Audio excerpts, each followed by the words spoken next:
Isaiah chapter 37. When King Hezekiah heard their report, he tore his clothes, covered himself with sackcloth, and went to the Lord's temple. He sent Eliakim, who was in charge of the palace, Shebna the court secretary, and the leading priests who were covered with sackcloth, to the prophet Isaiah son of Amos. They said to him, "This is what Hezekiah says. Today is a day of distress, rebuke, and disgrace.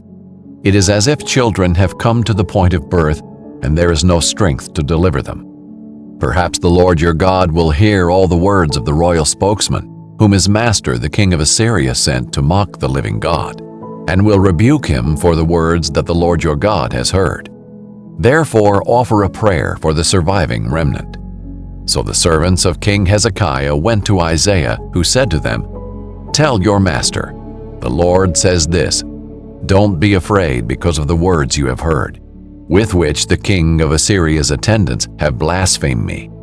I am about to put a spirit in him, and he will hear a rumor and return to his own land, where I will cause him to fall by the sword." When the royal spokesman heard that the king of Assyria had pulled out of Lachish, he left and found him fighting against Libnah. The king had heard concerning King Tirhakah of Cush, "He has set out to fight against you." So when he heard this, he sent messengers to Hezekiah, saying, "Say this to King Hezekiah of Judah. Don't let your God on whom you rely deceive you by promising that Jerusalem won't be handed over to the king of Assyria. Look, you have heard what the kings of Assyria have done to all the countries. They completely destroyed them. Will you be rescued? Did the gods of the nations that my predecessors destroyed rescue them? Gozan, Haran, Reseph, and the Edenites in Telassar?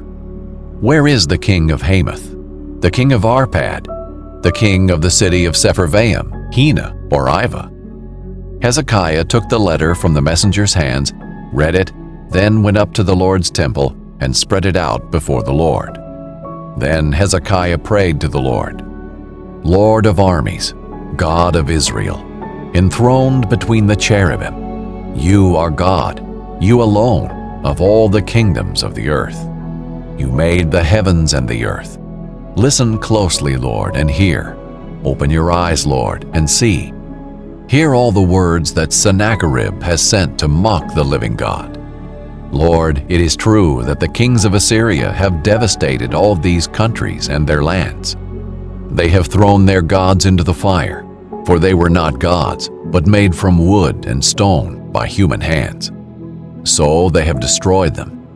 Now, Lord our God, save us from his power, so that all the kingdoms of the earth may know that you, Lord, are God, you alone." Then Isaiah son of Amos sent a message to Hezekiah. "The Lord, the God of Israel, says, because you prayed to me about King Sennacherib of Assyria, this is the word the Lord has spoken against him. Virgin daughter Zion despises you and scorns you. Daughter Jerusalem shakes her head behind your back. Who is it you have mocked and blasphemed? Against whom have you raised your voice and lifted your eyes in pride? Against the Holy One of Israel. You have mocked the Lord through your servants. You have said, with my many chariots I have gone up to the heights of the mountains, to the far recesses of Lebanon. I cut down its tallest cedars, its choice cypress trees. I came to its distant heights, its densest forest. I dug wells and drank water in foreign lands. I dried up all the streams of Egypt with the soles of my feet. Have you not heard? I designed it long ago. I planned it in days gone by. I have now brought it to pass, and you have crushed fortified cities into piles of rubble. Their inhabitants have become powerless, dismayed, and ashamed. They are plants of the field, tender grass, grass on the rooftops, blasted by the east wind. But I know you're sitting down, you're going out, and you're coming in, and you're raging against me. Because you're raging against me, and your arrogance have reached my ears, I will put my hook in your nose, and my bit in your mouth. I will make you go back the way you came. This will be a sign for you. This year you will eat what grows on its own, and in the second year what grows from that. But in the third year sow and reap, plant vineyards and eat their fruit. The surviving remnant of the house of Judah will again take root downward and bear fruit upward. For a remnant will go out from Jerusalem, and survivors from Mount Zion. The zeal of the Lord of armies will accomplish this. Therefore, this is what the Lord says about the king of Assyria. He will not enter this city, shoot an arrow here, come before it with a shield, or build up a siege ramp against it. He will go back the way he came, and he will not enter this city. This is the Lord's declaration. I will defend this city and rescue it for my sake and for the sake of my servant David.